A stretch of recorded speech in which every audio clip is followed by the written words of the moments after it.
Happy birthday, dear Ramogi.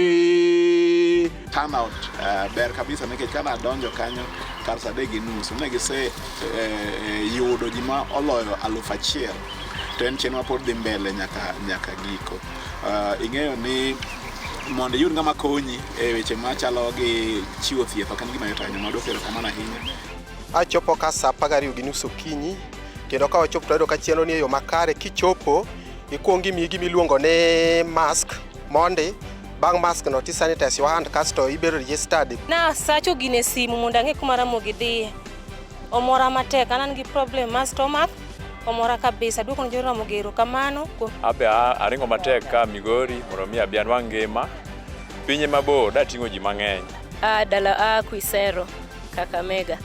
Corona biro ka mondo mi ayud thieth kod puonj ma jo Ramogi osebet ka kelo.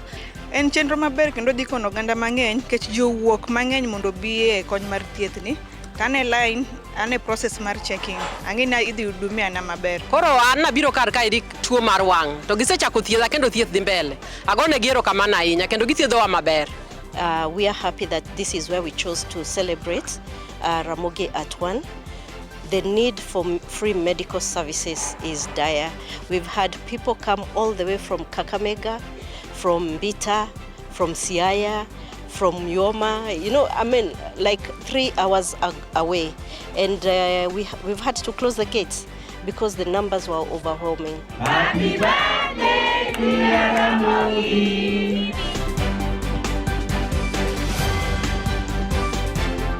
One more, Ramogi.